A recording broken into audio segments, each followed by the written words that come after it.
주가 함께 하셨네.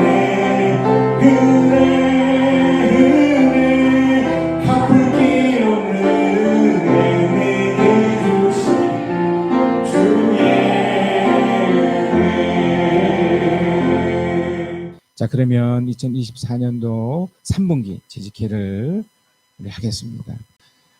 재정 결산 점검인데요. 2024년 6월에 헌금은 1,167만 7,300원이 들어왔고요. 또 이것을 흘러보내는 것은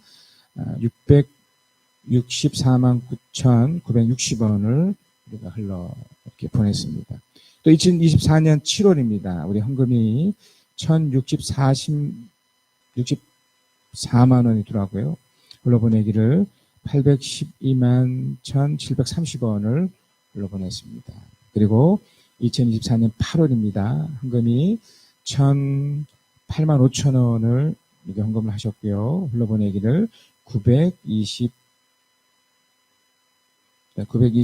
7,260원을 흘러보냈습니다. 우리가 흘러보낸 것 중에 우리가 이제 대출 원금이 있는데요. 대출 원금 이제 상환을 3분기 동안 총 900만 원을 했습니다. 이자가 이제 5.96%에서 이제 다행히 4.9%로 이제 떨어지는 상태고요. 그래서 이자만 3개월간 473만 660원을 흘러보내서 총 1,373만 660원을 대출에 관련된 비용으로 냈습니다. 그래서 현재 대출이 3억 7,400만 원이 있습니다. 그래서 현재 2024년 현재입니다. 우리 교회 통장 잔액이 남부신협에 206만 2천 원이 있고요. 학성새마을금고에 155만 3,500원이 있습니다. 그래서 그 재정 결산이 여러분이 흘러보내는 돈 중에 이렇게 지금 쓰여지고 있다는 걸 이해를 하시면 좋겠습니다. 1순위는 어찌됐든 대출을 갚는데 평균 한 그러니까 1,000만 원의 헌금이 들어오는 그 중에 한 500여만 원이 이 대출과 이자 갚는데 사용된다고 이해하시면 되겠습니다. 그 외에 이제 흘러보낸 내역을 또 설명드리면 목사 사례가 있습니다. 목사 사례 220만 원, 연금과 화재보험 40만 원, 그다음에 해외 선교사 돕기에 100만 원. 이번에 한병 선교사님의 병문안으로 제가 이제 50만 원 이렇게 흘러 보냈습니다. 대립 정기현 선교사 40만 원, 한병 김명희 선교사님 30만 원, 김선 배인 선교사님 30만 원. 매달 이렇게 보내고 있습니다. 국내 선교지도 이제 40만 원 보내고 있습니다. 성남 늘 함께하는 교회 이수기 목사님 20만 원, 울산 미래 선교단 최성 목사님 20만 원. 그리고 우리가 이제 목사님 두 분을 좀 돕고 있죠. 또 안규 목사님 20만 원, 또 방수 목사님 20만 원. 이렇게 지금 그래서 약 180만 원에서 이제 최대 250만 원까지 이렇게 흘러보내고 있습니다. 그러니까 목사 사례도 이렇게 흘러보냄이 있고요. 그리고 이제 교회 유지 비용이 있습니다. 주유, 교회차 보험, 상하수도, 전기 사용료, 또 인터넷 전화, 통신비, 뭐 교회 점심, 부식 이렇게 해서 이제 100만 원 정도 이제 사용을 했고요. 또 기타 비용으로 이제 복사기 렌탈, 노회 상회비, 노회 활동비, GM에서 선교회비, GM에서 총회 비용, 정수기 렌탈, 기독신문, 문화일보, 목자 모임, 교회 CCTV 렌탈, 또 필요에 의해서 분들에게 흘러보내는 비용, 또 100여만 원 이렇게 흘러보냈습니다. 그리고 우리 이번 좀 비용이 좀 많았던 이유가 목장별 안식일을 위한 여행 비용이 각 목장별에서 약 900만 원, 총 900만 원을 흘러보냈습니다. 그래서 여러분의 헌금이 이렇게 사용되고 있다는 것을 잘 참고하셔서 앞으로도 이제 다음 분기에도 이렇게 사용되겠구나 이렇게 이해하시면 되겠습니다. 자, 이제 두 번째로 우리 사역 점검을 하겠습니다. 우리 3분기 이제 6월 달부터 8월 달까지 했던 우리 사역 중에 우리 2분기 재직길 6월 2일 날 했고요. 남부 시찰에 세미나가 있었고 목장을 안식을 위한 여행에 관련된 것을 이렇게 나누면서 이렇게 진행을 해드렸습니다. 주로 상공부 행복의 삶을 했고요. 주일학교 앞에 교회 상습회에 참석을 했고, 또 수요 기도의 집중 기도의 시간을 저 개인적으로 해드렸습니다. 또 교회 목자 모임, 목자 모임도 했고요. 또 7월 또 맥주 감사 주일에도 성찬식을 했습니다. 또 이후에 울산 전국 동부 교회에 제가 참석을 했었고, 서울 생명의 길 교회 또 참석을 했었고, 울산 우리 교회 또 이전 예배도 참석을 했었습니다. 울산 주안의 교회 또 참석을 했습니다. 이건 또 이렇게 나눔을 했고, 이제 필요한 만큼 또 흘러보내는 것을 했다는 것을 말합니다. 이제 공식적인 이제 모임에 참석했다는 거죠. 또 8월에도 계속해서 목장별 안식을 위한 여행을 했고, 흘러보내 결산을 책임을 했습니다. 또 감비 한병 선교사님 병관을 했었고, 또 이제 저번 주죠, 정기교회를 위한 남부시 차례를 모임을 가졌습니다. 4분기 사역 계획을 말씀드립니다. 이제 9월부터 11월까지인데요. 이제 9월에는요, 제 GMS 총회에 참석할 예정이고요. 또 9월 10일 미랄 선교단 화해 모임에 또 참석할 예정이고, 9월 추석 연휴 주간이 있습니다. 참고하시면 되겠고, 또 계속해서 이제 성공의 삶이라는 공부로 이렇게 진행할 예정입니다. 자유권 성공도 할 예정이고, 9월 28일입니다. 작년과 다르게 이 추석이 조금 앞당겨져 있어서 이제 하반기 대교회 총소를 이제 후반기로 조금 미뤘습니다. 10월 달에 또 10월 3일 또 10월 9일이 또 공휴일이 나서 이제 목장별로 또 개인별로 자체적인 안식의 시간을 가지시면 또 되겠습니다. 그래서 10월에는 이제 매주 토요일마다 2주에 한 번, 한 2번에서 3번 정도 안식을 위한 우산공개 둘레길을 산책을 할 예정입니다. 참여하실 분들은 참여하시고 그러시면 되겠습니다. 또 11월에는 우리 교회 이제 저녁 기도회를 작년부터 이제 했는데요. 11월 10일 화요일부터 10월 금요일까지 오후 7시 20분에서 8시 20분까지 수요 기도회 형식의 기도회를 할 예정입니다. 그리고 추수감사주일까지 포함한 그 이제 헌금을 또 흘러보내기로 이렇게 연결을 시키겠습니다. 목회자 생각 204번째 감비아 선교사 감비아의 한비영희 선교사님과의 만남과 일본의 태풍을 생각하며 2024년 9월 1일 저번 주 화요일 점심때쯤 우리 교회에서 협력으로 돕고 있는 아프리카 감비아에서 32년째 선교사로 사역하고 계신 68세의 한병희 선교사님을 만났습니다. 서울로 올라갈 때 김해공을 통해 저렴한 비행기 표가 있어서 다녀왔습니다. 먼저 놀랐던 것은 공항에 수많은 인파였습니다. 아직도 휴가철이어서 그런지 모르겠지만 이렇게 많은 사람들이 비행기를 통해 오고 가고 있었습니다. KTX는 평일인데도 매진이었고 버스는 자리가 남긴 했지만 오래 걸리고 해서 비행기를 이용한 것인데 부산에서 서울 가는 비행기로 이동한 사람이 많았습니다. 현재 우리나라는 교통만큼은 빠르고 편리하게 다닐 수 있습니다. 선교의 영역도 이전에는 로컬 선교라고 해서 한 지역에 오래 머물면서 어떤 역할을 했다면 지금은 그렇게 하지 않아도 매스컴의 발달과 교통의 빠름과 편리성으로 인해 오래 머물지 않아도 됩니다. 하지만 아프리카 감비아의 경우는 비행기를 타고 가도 워낙 먼 거리입니다. 그나마 가난하지만 안정된 곳이라 안심이 되지만 로컬 선교를 할 수밖에 없는 곳입니다. 그럼에도 그곳도 많이 발전하고 있고 인터넷 영향으로 한국에 널리 알려져 있다고 합니다. 그래서 선교사님이 하시는 선교사에게 한국에 좋은 것들이 선한 영향이 되고 있습니다. 선교사님의 간증을 통해 느낀 것은 선교사역을 통한 하나님의 보상을 느꼈습니다. 선교사님은 아내와 더불어 한국에 몇십 년 만에 오셨지만 여러 매스컴을 통해 한국의 발전을 알고 있었습니다. 열악한 선교사역으로 인해 몸에 이상이 여러 곳에 생겼지만 어쨌든 한국이 의료기술 덕에 많이 회복하셨다고 합니다. 아내 선교사님은 말라리아로 거의 죽을 뻔했고 후유증도 있었는데 좋은 약과 의료기술 덕분에 치료되었습니다. 후유증이 있었는데 회복되셨다고 합니다.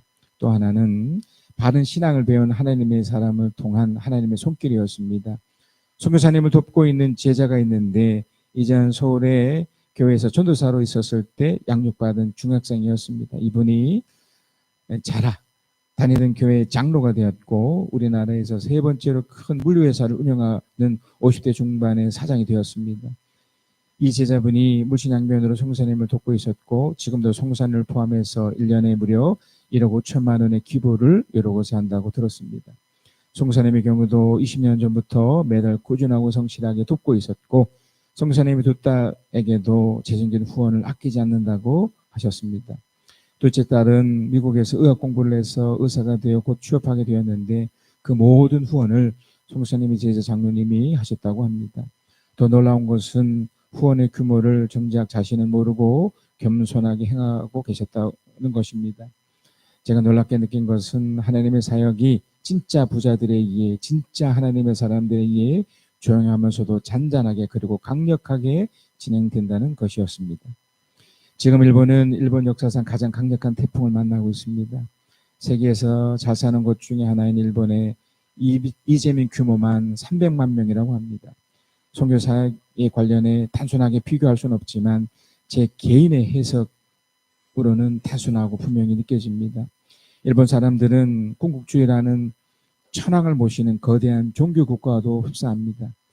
세계 재정의 한 축을 담당하는 엔화라는 돈이 있는 나라입니다. 그래서 지금도 강력한 돈을 사용하고 있는데 그 엄청난 돈이 신사라고 일컬어지는 수많은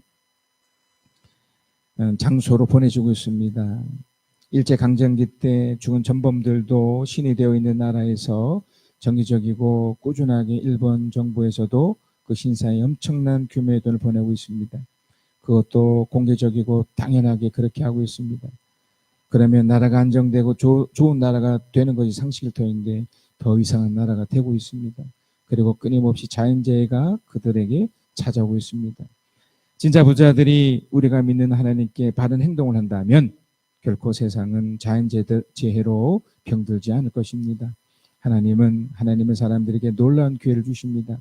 받은 은혜를 감사하고 기꺼이 작지만 흘러보낼 훈련을 하고 적용을 한다면 이 땅에 사는 동안 진정한 축복으로 그 사람에게 보상하실 것입니다. 이번 주간에 주신 하나님의 말씀은 신명기 20장 1절에서 4절입니다. 당신들이 적군과 싸우려고 나가서 당신들보다 많은 적군이 말과 병거를 타고 오는 것을 보더라도 그들을 두려워하지 마십시오. 이 시대 땅에서 당신들을 인도하여 주신 주 당신들의 하나님이 당신들과 함께 계십니다. 당신들이 싸움터에 나가기 전에 제사장을 불러서 군인들에게 격려의 말을 하게 하여야 합니다. 제사장은 군인들을 다음과 같이 격려하십시오. 이스라엘아 들어라. 오늘 너희가 너희의 대적과 싸우러 나갈 때에 마음에 겁내지 말며 무서워하지 말며 당황하지 말며 그들 앞에서 떨지 말아라.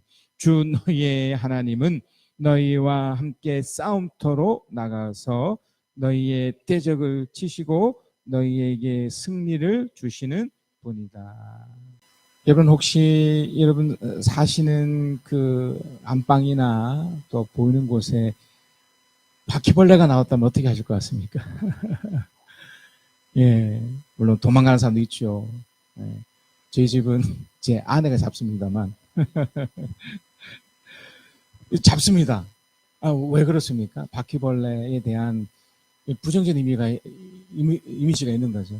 물론 뭐 곤충학자나 그 연구하는 사람도 다르겠지만 뭐 그게 뭐 나빠서 그런 거겠습니까? 이렇게 우리가 인식하기를 이건 뭐 더러워, 이건 나빠, 이건 틀려, 뭐 이런 부정 이미지가 있기 때문에 그런 거겠죠. 그래서 여러분 이 세상의 구조는 우리가 어떻든 간에 선과 악의 구조로 진행되어 있고 우리 그것에 반응을 합니다. 물론 좀 시대가 또 바뀌어서 부정적이고 나쁜 것도 이해하고 또 상대적으로 보려고 하는 그런 모습도 있습니다. 그게 뭐 좋은 걸 수 있죠. 할 수 있으면 안 부딪히고 싸우지 않는 것이 또 좋게 느껴지기도 하고요. 하지만 현실과 현장은 그렇지 않죠. 분명 흑과 백이 존재하고 또 아군이 있고 적군이 있고, 그래서 전쟁이 일어나고 있습니다. 당장 우리나라 같은 경우도 지금 휴전된 상태잖아요. 우리는 저 북한이 또 상대적으로 또 안타깝고 불쌍한 면도 보지만 어찌됐든 우리는 적군으로 이해합니다. 그들도 우리를 적이라고 여기죠. 지금 저 우크라이나 땅에도 여전히 지금도 벌써 2년에 걸친 기나긴 전쟁을 치르고 있지 않습니까? 또 저 이스라엘 땅도 그 중동에 뭐 지금은 뭐 헤즈볼라로 또 그전 하마스와 함께 이렇게 전쟁을 치르고 있죠. 그 전쟁은 물리적 전쟁이죠. 어떤 영토를 얻기 위한 물리적 전쟁을 쓰고 있습니다. 이 전쟁은 물리적 전쟁만 있겠습니까? 우리가 이 땅을 살아가는 이 자유민주주의 이 나라 안에서도 이 전쟁 같은 일들이 펼쳐지고 있죠. 곳곳에서 데모하고, 특별히 이제 이 의사분들로 대표되는 이분들이 지금 들고 일어나지 않습니까? 그래서 의료 대란이라고 그러잖아요. 총이나 칼만 들지 않았지 지금 서로 적대시하며 정부와 싸움을 하고 있는 거죠. 명분은 있습니다. 서로 어느 한쪽은 아군일 거고 어느 한쪽은 적이 될 거고, 그 안에 이제 국민들이 껴서 뭐 누구 편을 들기 애매한 그 상황에 어찌됐든 이런 치르고 있습니다. 그러니까 우리 삶의 모든 영역 속에서는 다 이런 것들이 다 있습니다. 가정마다 또는 그 지역마다 원치 않는 그런 적이 생기고, 또 그거가 부득불 쌓여야 되고 펼쳐지는. 그래서 우리 인생이 싸움터라는 것을 인식을 하셔야 돼요. 전쟁과 같다는 것을 여러분 받아들이셔야 돼요. 전쟁이 있다는 것은 적이 있다는 것을 또 말하는 거고, 또 거기에는 또 무엇이 있습니까? 승과 패가 있는 거예요. 아무리 좋게 보고 아무리 상대적으로 본다 할지라도 결국엔 누군가는 이기고 누군가는 지게 돼 있죠. 영토의 싸움에서도 결국은 누군가가 그걸 다 차지하게 돼 있습니다. 반대로 누군가는 지배를 당하게 돼 있는 거죠. 자, 그래서 오늘 이 본문을 통해서 어차피 펼쳐지는 이 전쟁과 같은 이 삶이라면, 승패가 또 있다면 이겨야 되지 않겠습니까? 오늘 본문은 그 이야기를 하고 있습니다. 신명기 20장 1절에서 2절입니다. 당신들이 적군과 싸우려고 나가서 당신들보다 많은 적군의 발과 병거를 타고 오는 것을 보더라도 그들 두려워하지 마십시오. 이집트 땅에서 당신들을 인도하여 주신 주 당신 하나님이 당신들과 함께 계십니다. 2절, 당신들이 싸움터에 나가기 전에 제사장을 불러서 그들에게 격려의 말을 하게 하여야 합니다. 이 신명기를 쓴 이 모세는 지금 이때 광야에서 있었지만 그가 곧 가게 된, 비록 모세는 못 갔지만 요소를 위시한 다음 세대가 갈 그곳은 싸움터라는 걸 얘기해요. 전쟁 같은 곳이라고 얘기해요. 비록 그곳이 적과 꿀이 흐르는 땅일지라도 누군가는 그걸 차지하고 누군가는 지배를 당하는, 쫓김을 당하는 일이 생긴다는 거예요. 그래서 여기도 싸움터라는 말씀입니다. 싸움터에 나가기 전에, 그러니까 그 전에 뭔가 우리가 준비되어 있어라는 것을 말하고 있습니다. 그래서 첫 번째 우리가 이 전쟁에 승리하는 이 첫 번째 방식은 뭐냐면, 반드시 싸움터가 존재하고 거기에는 승패가 있다는, 제가 서두에 말씀드렸던 그것을 여러분이 아는 거예요. 붙잡는 거예요. 그냥 뭐 이래도 되고 저래도 되고 아니라는 겁니다. 여러분의 일터, 여러분의 가정, 또 여러분이 우리 교회를 포함한 삶의 모든 영역 속에는 다 이 승패가 있을 수밖에 없고 그 과정 속에 싸움을 할 수밖에 없다는 것을 여러분 받아들이셔야 돼요. 자, 이 싸움터에서 그러면 이제 두 번째 무엇을 여러분 아셔야 되냐면, 우리는 독특한 세계관을 갖고 있는 사람들이잖아요. 하나님 믿는 사람들이기 때문에 그것이 이제 적용이 됩니다. 신명기 20장 3절에서 4절입니다. 우리 3절 4절 우리 좀 전에 한번 읽었지만 한 번 더 읽겠습니다. 시작. 제사장은 군인들을 다음과 같이 격려하십시오.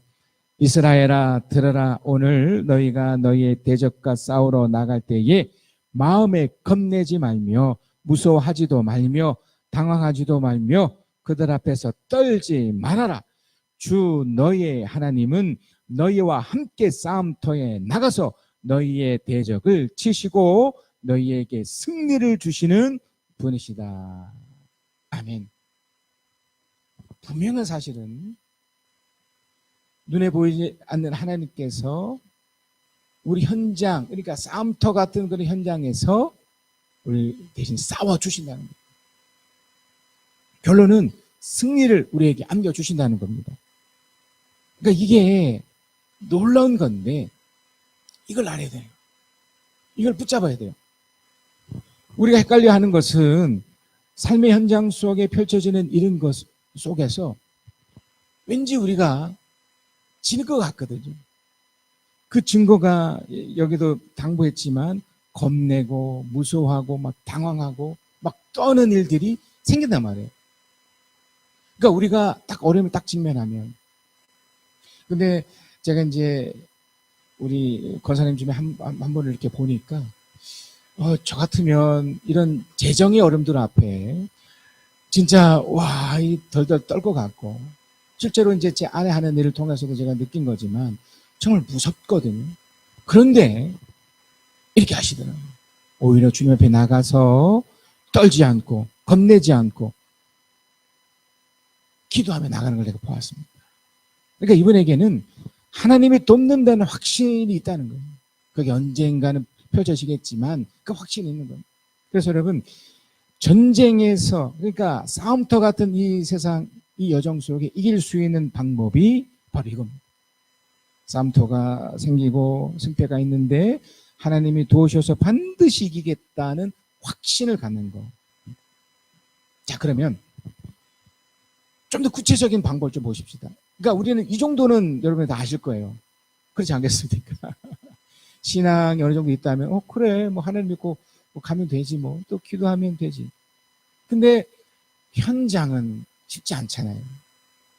실제로 우리에게 부딪히면 재정적인 어려움이 딱 오거나 질병으로 딱 우리에게 이렇게 싸움이 딱 걸어와 버리면 쉽게 무너진 우리를 보잖아요. 그렇기 때문에 이런 신앙이 있다고는 하지만 좀 더 구체적인 방법들이 있습니다.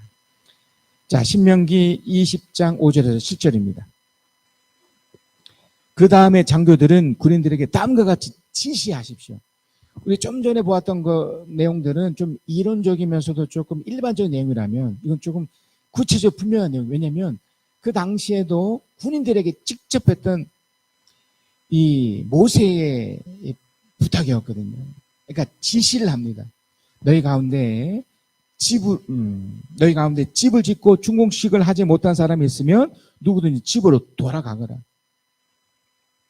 그가 전사함으로써 다른 사람이 준공식을 하는 일이 없도록 하여라. 자, 또 두 번째, 또 포도원을 만들어 놓고 아직 그 열매를 맛보지 못한 사람이 있으면 그런 사람도 누구든지 집으로 돌아가거라. 그가 전사함으로 다른 사람이 그 열매를 맛보는 일이 없도록 하여라. 또 7절에 또 세 번째입니다. 또 너희 가운데 여자와 약혼하고 아직 결혼하지 못한 사람이 있으면 그런 사람도 집으로 돌아가거라. 그가 전사함으로써 다른 사람이 그와 여자와 결혼할 일이 없도록 하여라. 자, 이건 뭘 말씀드리고 있느냐면 싸움터가 있고 전쟁이 펼쳐지지만 내 일상에 헷갈려 하지 말라는 거예요. 그러니까 일상에 충실하라는 거예요. 그러니까 어려움이 딱 직면하거나 어떤 고통이 예상되는 일이 딱 펼쳐지면 신앙이 없는 사람도 뭐 그렇게 하지만 우리 같은 경우도 이렇게 놀래고 막 그러잖아요. 처음은 그럴 수 있습니다. 우리 쉽게 속을 수 있는 그런 연약함이 있기 때문에. 근데 빨리 일상으로 돌아와서 충실하라는 거예요. 그 싸움터가 어떻게 펼쳐지든 가장 먼저는 내 주어진 일상을 충실하게 나가라는 겁니다. 아니 지금 집을 짓고 막 그렇게 진행하고 있는데 싸움터 어떻게 갑니까? 집을 충분히 짓고 중공식도 하고 그 소리 하라는, 그렇게 하라는 거예요. 포도원을 졌는데 전쟁이 일어났다고 가지 말고 먼저 충실하게 이렇게 그 포도원을 잘 관리하라는 거예요. 근데 결혼을 했어요. 이제 약혼을 앞두고 이제 결혼을 이제 앞뒀는데 이거 하지 않고 전쟁터로 가지 말라는 겁니다. 그러니까 하나님 모르는 사람들은 이것이 가능해요. 왜냐면 전쟁이 더 중요하게 여기니까. 근데 우리의 신앙은 뭡니까? 그 전쟁은 하나님이 치러주시고 하나님 돕는다는 그 믿음이 있기 때문에 뭘 먼저 하라고요? 일상에 충실하는 거예요. 그래서 여러분 어떤 어려움이 혹 밀려오면 또 그것이 예상이 되면 그것 이전에 여러분이 일상적으로 하는 루틴처럼 하는 그것에 집중하세요. 그걸 먼저 하고 계시면 돼요. 그러니까 이게 비법이에요. 그 너머의 그 싸움터 일들에만 전전긍긍하지 마시고 그런 문제 속에 빠지지 마시고 일상적인 것에 그냥 충실하시고 평상시대로 일터 가실 일이 있으시면 일터를 가시고 또 이제 몸에 어떤 질병이 왔으면 또 병원도 가시고 또 그 전에 이러면 일상적으로 하는 일들이 있잖아요. 뭐 저 같은 경우는 이제 뭐 기도하고 말씀 보는 게 직업상 일이니까 정기적으로 새벽마다 뭐 2-3시간 하는 거죠.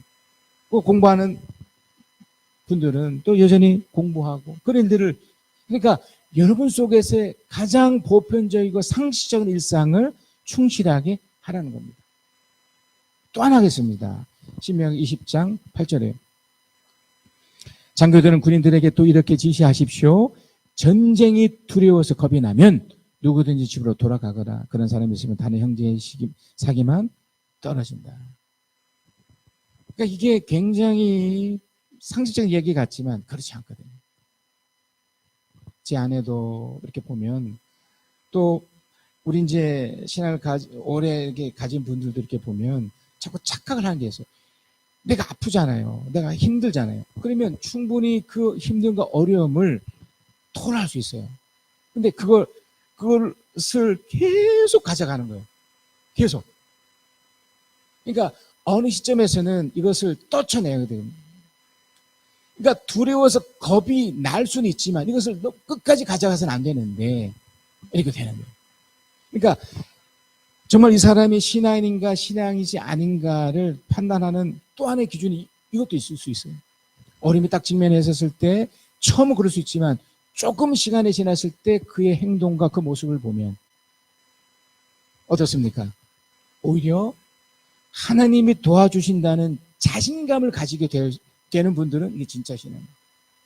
하지만 그 신앙과 별개로 계속 불안하고 두려워하고 힘들어하는 거 이거는 신앙이 아직 연약하시던지 아직 뭔가 일단 그래서 전쟁에서 승리하는 실제 구체적인 방법이 바로 이 두 가지입니다. 일상의 일을 충실히 하고 거기에 하나님 돕고 있다는 이 자신감을 가질 때 반드시 승리하고 이기게 되어 있습니다. 자, 그러면 어떤 방식으로 이걸 가지고 이길 수 있을까요? 신명기 20장 10절에서 11절입니다. 당신들이 어떤 성읍에 가까이 가서 공격할 때에는 그러니까 이게 공격이라는 말을 썼지만 사실 이게 공격이 아니에요. 먼저 그 성읍에 평화를 청하십시오. 이스라엘 백성들이 가나안에 들어갔었을 때 가장 먼저 했던 작업이 이거였어요. 먼저 싸움을 걸지 않아요. 왜냐하면 그 싸움 자체는 인간이 하는 것이 아니라 하나님이 하시기 때문에 그래요. 그런데다가 우리는 싸워봐야 내가 싸워봐야 그저 뭐 싸움의 그 일부분이 될 뿐 뭐 하지만 하나님이 하신다는 그런 믿음이 있다면 먼저 이것이 필요한 거죠. 그러니까 먼저 우리에게는 이것이 그럴 필요가 없는 거죠. 그래서 11절 이랬습니다. 만일 그 성의 백성이 평화의 제의를 받아들이고 당신에게 성문을 열거든 그래서 그러니까 이거죠. 그러니까 여러분이 일상적으로 충실히 하고 자신을 가지는 상태에서는 이미 하나님이 그 상대나 그 현장이나 부정적이고 적으로 관주된, 그러니까 이것이 사람 보기에도 그럴 수 있지만 하나님 보실 때 그럴 때는 초토화 시켜버립니다. 이미. 그래서 나는 구태여 이렇게 싸움을 걸지 않아도 하나님 하시기 때문에 이제 나는 평화를 이렇게 가면서 그 상대방이 이미 초토화된 상태에서 열어버리면 끝이 나는 거죠. 지금 북한과 우리나라가 무려 70년 넘게 휴전된 상태잖아요. 그러니까 우리는 지금 그 작업을 하고 있는 거죠. 지금 현 정부는 이제 더 막 악의적으로 막 세지려고는 하지만 이 전 정부까지는 그때 이렇게 하지 않았습니다. 그냥 평화만 제해해도, 왜냐면 알아서 무너지게 돼 있거든요. 우리가 막 그렇게 그냥 보자 싸우자 하지 않아도 알아서 무너질 거고, 때가 되면, 왜냐면 악함은 속성상 어느 시점이 되면 갑작스럽게 파괴되고 무너지게 돼 있습니다. 지금 그 북한이 최근에 그 수혜를 이렇게 얻었다고 하잖아요. 그 수혜가 상상을 초월하는 수혜라고 하잖아요. 죽은 사람이 지금 공식적으로 드러난 사람만 몇만 명이거든요. 몇만 명. 그러니까 어떻게 수로 어떻게 한 지역 자체가 다 사라졌다니까요. 그러니까 하나님은 악한 것에 대해서 그냥 두지 않습니다. 그러니까 우리 역할은, 내 모습은 하나님 하실 걸 믿고 이렇게 평화를 이렇게 제하는 거예요. 그래서 상대가 이렇게 보면 괜찮은데 문제는 그 다음이죠. 신명기 20장 12절에서 13절입니다. 그들이 당신들의 평화제를 거부하고 싸우려 나오거든 당신들은 그 성읍을 포위하고 공격하십시오. 주 당신들의 하나님의 그 성읍을 당신들 손에 넘겨주셨으니 거기에 있는 남자는 모두 칼로 쳐서 죽으십시오. 이 무서운 거예요.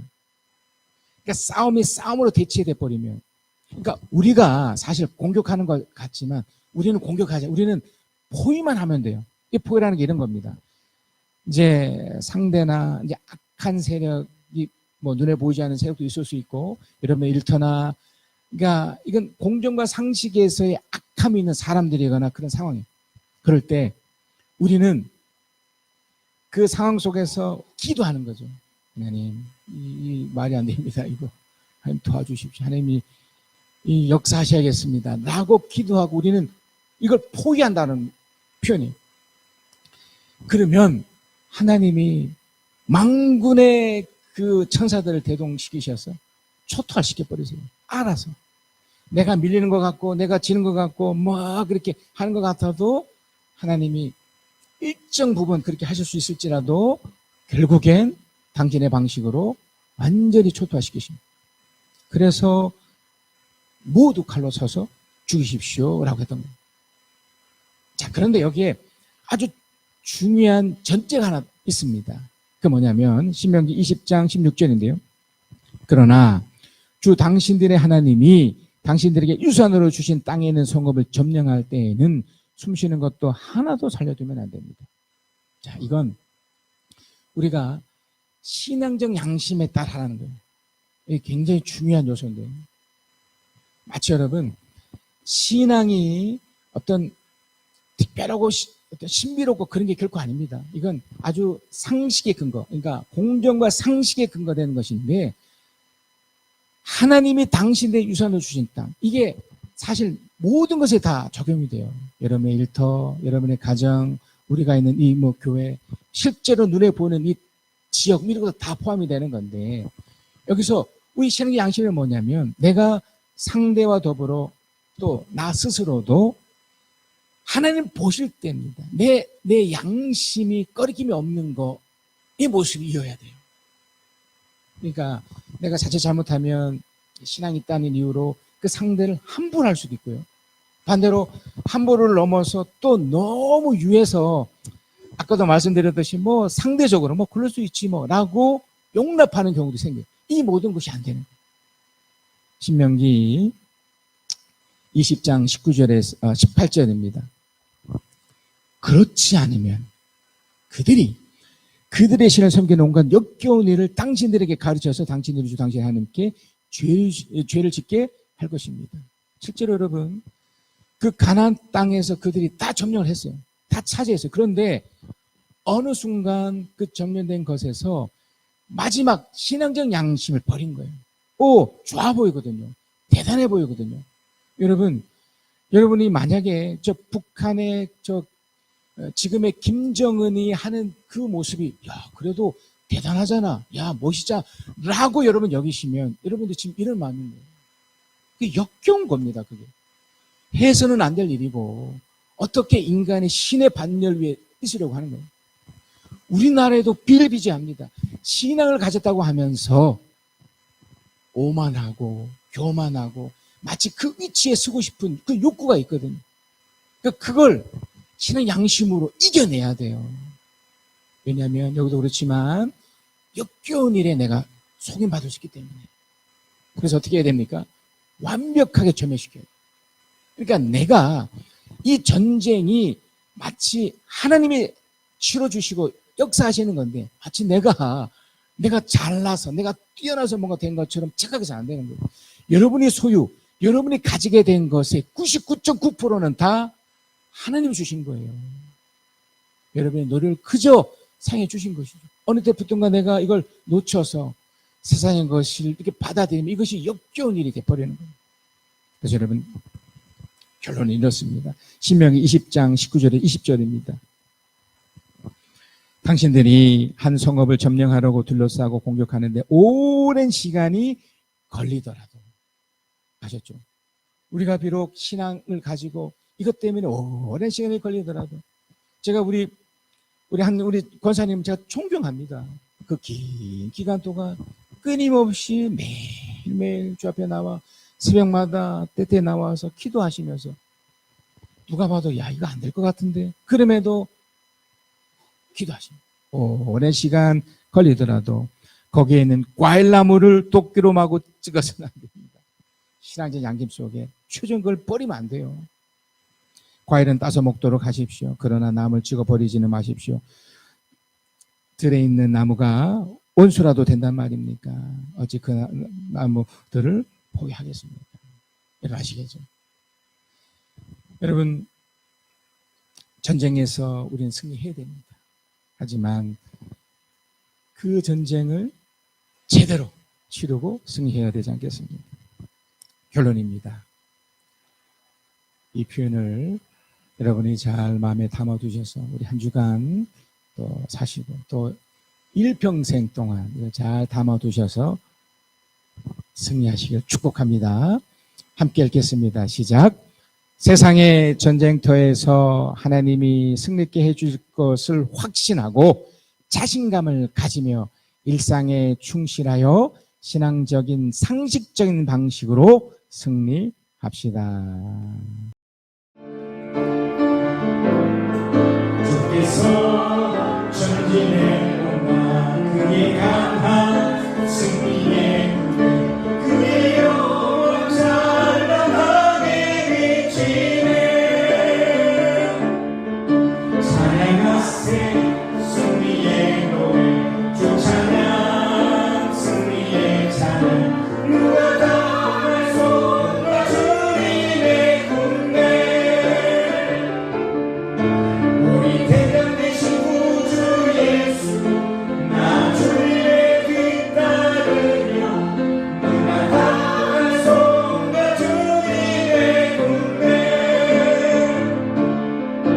우리 대장 되신 구주 예수 나 주님의 뒤따르며 누가 다할 손과 주님의 군대 주께서 전진해 오나 그의 강한 승리의 문에 그의 영원 찬란하게 비치네. 찬양하세 승리의 노래 주 찬양 승리의 찬양 누가 다할 손과 주님의 군대 우리 대장 되신 분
원수를 완전히 밟아 이겨 승리를 외치며 찬양하세.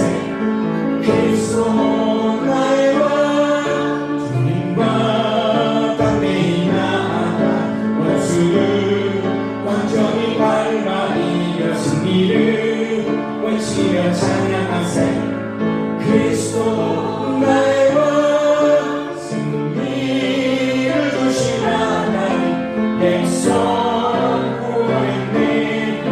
말씀으로 지으니 온 세상 일어나 우리 주님과 담대히 나아가 원수를 완전히 밟아 이겨 승리를 외치며 찬양하세.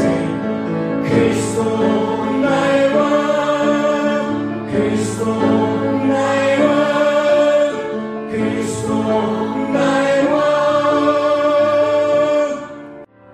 세상의 유혹 시험이 내게 몰려올 때에 나의 흐르는 그것들 모두 이길 수 없네. 거대한 폭풍 가운데 위축된 나의 영혼 어찌할 바를 몰라 헤매이고 있을 때 거짓과 속임수로 가득 찬 세상에서 어디로 갈지 몰라 머뭇거리고 있네. 공중의 권세 잡은 자 지금도 우리들 실패와 절망으로 넘어뜨리려 하네.